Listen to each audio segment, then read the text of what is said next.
From the Toronto Star, I'm Raji Mudder, and this matters.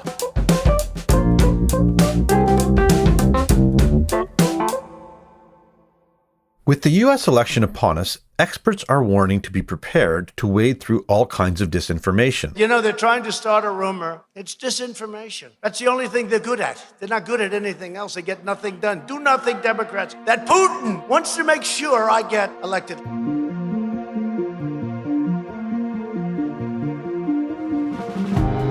And while we watch the results from here in Canada, likely feeling a little bit smug about the fact that we are not in the US, it's worth noting that a decent chunk of that disinformation is being created and or shared in Canada. That's according to a recent US State Department report. As well, the fight against disinformation has been waging online for years now, with platforms trying to do what they can against the deluge. But is it making any difference? Today we are joined by two Star reporters who have looked at two sides of the disinformation coin. Alex McKean and Douglas Kwan are both based in the Vancouver bureau of the Star. Doug will be joining us to talk about what online platforms are doing and giving some tips on how to watch election night with a critical eye. But first, Alex joins us to talk about some surprising findings about the roles that Canadians play in spreading disinformation. Alex, thank you so much for joining us today. Thanks so much for having me. Alex, you wrote a great piece about this, and I think a lot of Canadians would be surprised by just how big of a role Canadians play in spreading disinformation online. Let's talk about that. Are we super spreaders of disinformation? That is an excellent question. And yeah, I do think a lot of Canadians would be surprised to hear the kind of numbers that we came across last week. I was surprised when I heard about it, and I read this report from the United States State Department. But the question that you're asking is a really interesting one. So are we super spreaders of misinformation, disinformation online? The frustrating answer to that is, and this will probably, frankly, be a theme of our discussion, is we just don't know. And we don't have enough information about everything that is shared online to make any kind of conclusive statement about that. But what we can say, and the story that I wrote was about a particular report from the United States State Department focusing on zeroing in on a couple of different things, on Russian disinformation and on, in particular, the use of proxy sources to disseminate that disinformation. And I'm sure we'll get into talking about exactly what that means. But in that report, yeah, Canada did play a really outsized role. 7% of posts on Twitter, and Twitter is a really important platform when it comes to how people are getting their news, especially in the United States. 7% that were associated with these Russian disinformation proxy sites that the United States State Department studied were coming from Canada. And that was the third highest non-American country that was associated with sources like that. So that, I think, it struck me as quite surprising. And the fact that Canada was behind only Russia and the UK in that regard. I totally would assume Ukraine would be up there. But yes, absolutely. This is one of those very high ranking. I think that report also really explained how the Russian sort of ecosystem of disinformation works. Can you tell us a little bit about that and sort of explain maybe how these proxy sites work? Yeah, definitely. I think that's a really important part of looking at how disinformation spreads online. And this Global Engagement Center, it's part of the United States State Department, and it's their focus entirely to look at how disinformation is spreading. They outlined what is sort of a sliding scale, and it demonstrates or visualizes, I guess you could say, that disinformation is not something that is centralized. It's not just starting, in this case, the Kremlin, and then moving outwards in a smooth and linear way. It's a network and a matrix, I guess you could say, of different kinds of sources producing information, spreading information. And some of those sources are official and visible and really recognizable as coming from the state, and others are less so. And that is really important because the less it seems like a piece of information is just coming from the state, there's a higher chance in some cases that people will trust it more. So the way that the Global Engagement Center report describes this is, on the one hand, you have official government communications, so communications coming from the Kremlin. Then you have, kind of moving along that scale, state-funded global messaging, so state-funded media, for example. Right in the middle is where you have those proxy sources. So sources that, and this is a really interesting point, wittingly or unwittingly are kind of proliferating Russian narratives that the Russian state want people to be hearing. Those proxy sources are really crucial in then getting that information to spread on really legitimate sources like social media. So if you have proxy sources amplifying these messages that the Russian state wants people to hear, and then they're channeling through these official looking sources that are not connected to the state, then that gives the opportunity for social media users to just pick them up and spread them in ways that look really natural. All of those pieces are part of this Russian disinformation ecosystem. Again, according to the US State Department, that's the way that they describe it. We have to talk about global research. What is that? Global research is really interesting. It's a website. And when you go to the Global Research website, it looks like a think tank website, I guess, except I'm looking at the page right now. And what really strikes me about it is it just feels like a 2008 blog. It's one of those sort of quasi-academic looking sources that you can imagine a university student looking at this and going, okay, is this a legitimate source that I can cite or is it not? And the answer to that question becomes really clear, I think, as soon as you read any of the articles. So the article at the top of that website right now, for example, is called The COVID-19 Numbers Game, the Second Wave. Second wave is in quotation marks, is based on fake statistics. So it's essentially a conspiracy theory site. It's something that is undermining news with all these ideas about major events that are not necessarily based in fact. So yeah, I think the way that a lot of people look at it is as a conspiracy site.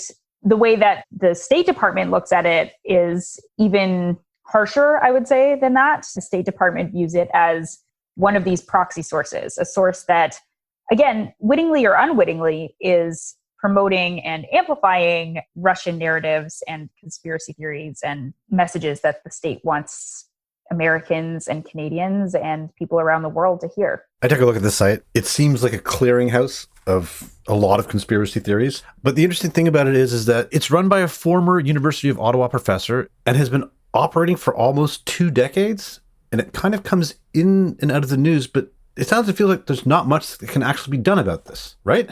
Yeah, that's absolutely true. There isn't really much that can be done about it. It's not illegal in Canada or wrong to, in theory, start a website that is full of false information. I mean, if I wanted to tomorrow start a website about flat Earth, then I could do that. That I would be well within my rights to do that. And people would very quickly look at that website and say, well, this is clearly bogus. And so, that's on me for starting that website.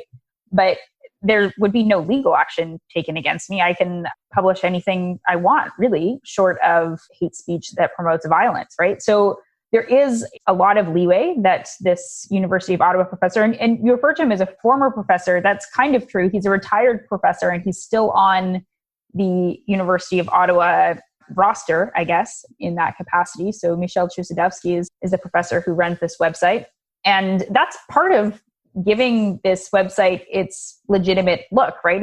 He is a professor and he's still associated with this Canadian institution. And even his byline on the stories that he writes on the website, they all say Prof. Michel Chusudovsky. So that's an important piece of this, I think. The other thing about that site is that it has a pretty big reach, right? And it's had quite a bit of an effect already. Yeah, you're definitely right about that. It does have a big reach. Thousands and thousands of people read it. It also has, and this is important to the conclusions that the State Department drew, it has a social media reach that goes well beyond what some of the other Russian proxy site sources do. So I don't have the numbers at the top of my head right now, but it is tens of thousands of people who follow this website on Twitter and Facebook and getting these articles, not just by going to the website itself, but also by interacting with it on social media. In your piece, one of your sources, Professor Mary Blankenship, uses a great term, information pollution. Can you tell us what that means? Information pollution is a phrase that does a much better job at capturing the problems that we have with false information spreading online than the phrase fake news, which is what we hear a lot more often.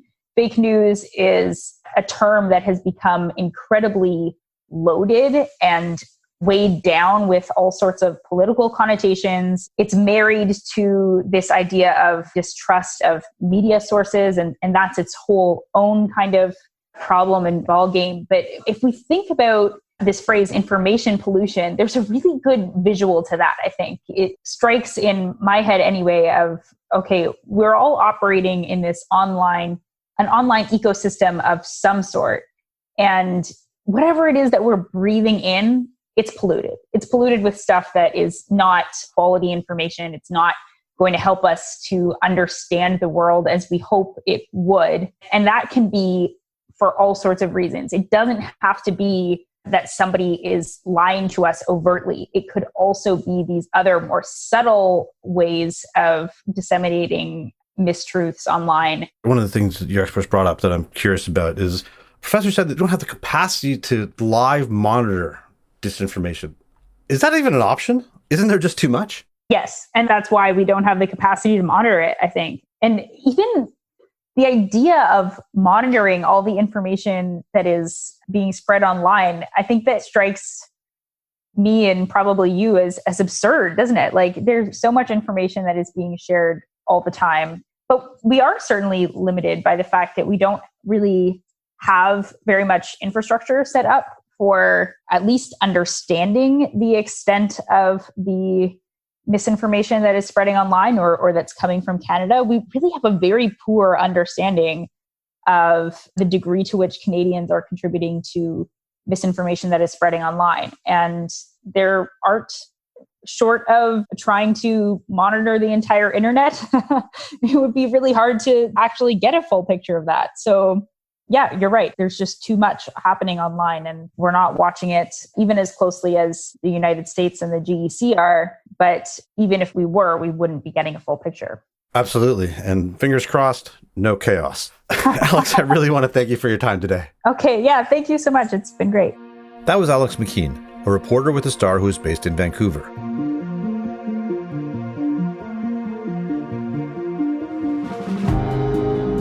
We'll be right back.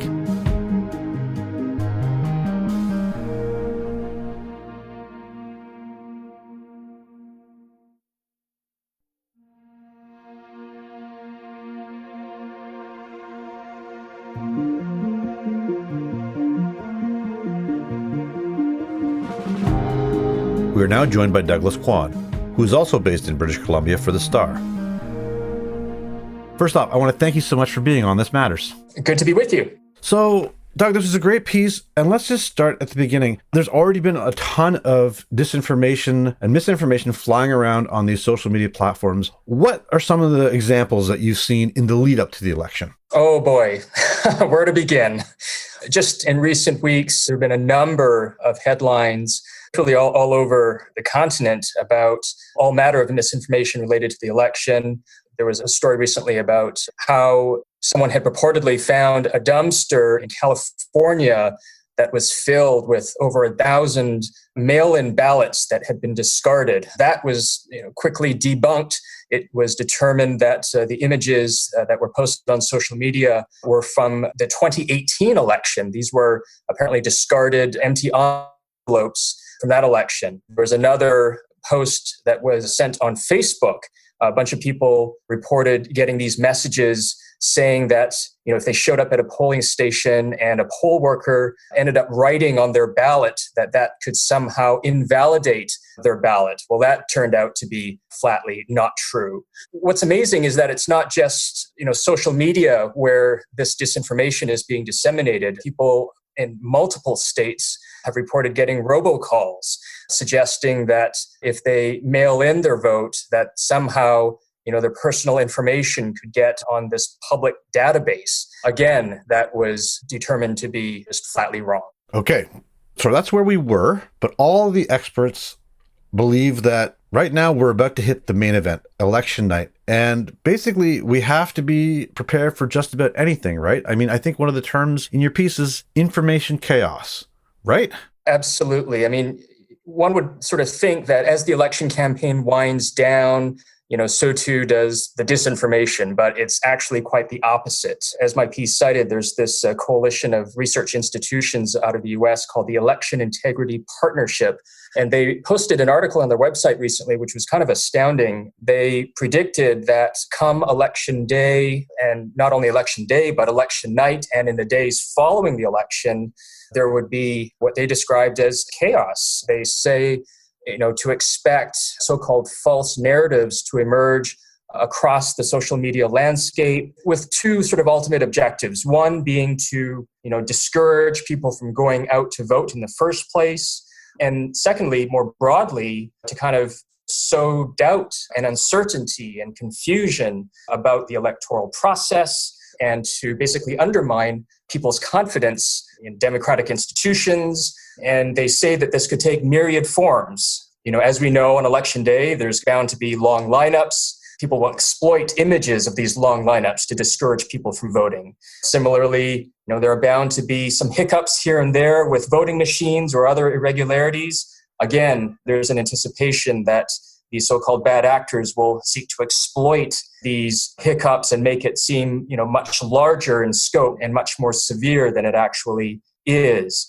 And as we all know, we're expecting that there may be some delays in the outcome of the election. Again, these bad actors are expected to kind of exploit that and use that vacuum to create this fear and paranoia and, there must be some fraud going on. So that's kind of all the experts are sort of anticipating that they'll be seeking to exploit all of these events, not only in the day of the election, but in the days that follow. One of the things I really liked about your piece is because you've talked a lot about what the online platforms have done leading up to election night. Let's talk a little bit about that. And then, if there's anything specific planned for the actual night. For sure. I mean, if we're being fair, all of these social media giants, Twitter and Facebook, they really do face an uphill battle here. In the weeks and months leading up to the election, as we all know, we're also in the midst of this global pandemic, and associated with that, there's been, just huge volumes of disinformation related to COVID.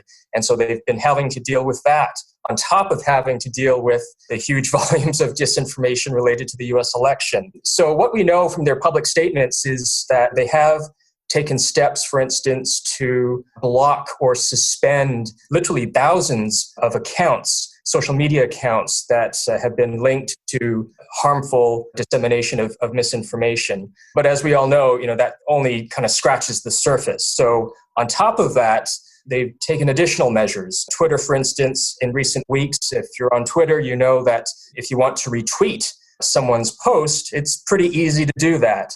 But in recent days, they've added this sort of extra measure that is an attempt to sort of slow down the ease with which people can retweet or share someone's post. Whether they've been successful or not, I suppose, is up for debate. They've also taken measures to kind of attach labels to posts that are deemed to be harmful or misleading, to kind of just convey to the reader, hey, you may want to take pause with what you're reading here. In the same vein, Facebook has and this is kind of what astounded me when they started, telling me the numbers that they've been dealing with. They tell me that they've removed upwards of 120,000 pieces of content that they deemed were in violation of their so-called voter interference policies. They also say they've attached warnings to over 150 million pieces of content that they say were debunked by third-party fact checkers. Just imagine that, 150 million, and they're still arguably scratching the surface. They've also, gone so far as to kind of redirect people on Facebook to sites that they deem to be credible sources of information. They're trying to tackle this sort of from multiple prongs. And on election night itself, again, they've got some plans in place to tackle disinformation. If someone, say prematurely declares themselves to be a winner, or if some entity declares a candidate to be a winner, they've got some messaging in place to convey to the public that, hey, here are the sites that you can go to get official results. These are the sites that you can rely on for the best information. So they've got these sorts of, scenarios laid out and contingencies for those various scenarios. Are we going to call that sort of the Trump clause? I mean, there's already been Right, reports exactly. that he's going to get ready to declare himself the winner if there's at any point that it looks good, right? Indeed. And that sort of speaks to, the problem that these social media platforms are facing. As we all know, going back to the 2016 election, the headline out of that was, all these foreign actors, i.e. Russia, that were contributing to this problem of misinformation and disinformation and trying to influence the outcomes, even though that is still very much in play. I mean, just a few weeks ago, the FBI put out a public service announcement saying, beware, there are foreign actors, cyber criminals that are going to be actively engaged in this election and similarly, trying to sow doubt and confusion. So expect that. But the problem is that it's not just the foreign actors that are the culprits here, it's domestic actors up to and including the President of the United States, who is responsible for replicating and disseminating a lot of this bad information. One expert told me that it literally is like whack-a-mole. You try to suppress bad information in one place and it pops up somewhere else. And that's unfortunately the reality that we're now facing. Doug, this has been fantastic for us. What advice do the experts have for people to try and sort through the information chaos and obviously what is going to be up to the minute breaking news here and there? And obviously we don't know what's real and what's not. What's the advice? Absolutely. I mean, obviously these platforms can only do so much. And at the end of the day, it falls upon, people like you and I, the voting public, to really be sort of discriminatory in terms of the news that they digest. They have to view the information on social media with a very critical eye. And a lot of this may sound sort of obvious, but there are plenty of examples out there of people who are, not taking these steps into account. So one big one, and maybe an obvious one, is don't just read the headline. Before you share that tweet, before you share that social media post that is, very buzzy, take the time to read the story and read it with a critical eye, meaning who are the sources the reporters are attributing for this information? Are those sources reliable? Are they credible? Is there more than one source that is being used to back up this information? Again, along the same lines, the experts recommend sort of looking to see if this information that you're reading on one site has been replicated elsewhere. In other words, are you seeing this information being mentioned on multiple sites? If you're only seeing it on one site, that should be a red flag for you. Another red flag, if the writer sort of intertwines opinion with fact, that should be a red flag for you as a reader. And this might be a bit self-serving because it sort of speaks directly to what we do as part of the mainstream media, but the experts also recommend, as far as who you go to for trusted information, you really need to turn to sites that are transparent. And what that means is, are they transparent about who their ownership is? Are they transparent about their code of standards? Do they have a code of standards that they publish online? Are they transparent about mistakes that they make? And do they correct those mistakes when people call attention to those mistakes? And do they make an effort to present the reader with a diversity of viewpoints? They don't. Again, that is something that should be a red flag. So those are just a few of the tips that experts recommend that people keep in mind as they're wading through the ocean of information that exists out there on social media. Doug, I think that's really, really great for us. Good tips. Is there anything that I didn't ask that you think our listeners should know? I guess the bottom line is, social media is obviously a great tool. It has an important role in society, but just keep in mind that what you read may not necessarily be factual. Make sure that you do that due diligence before you press the retweet button. Great advice, Saul. I really want to thank you for your time today. Thanks so much. Doug Kwan is a reporter in the Vancouver Bureau for the Toronto Star.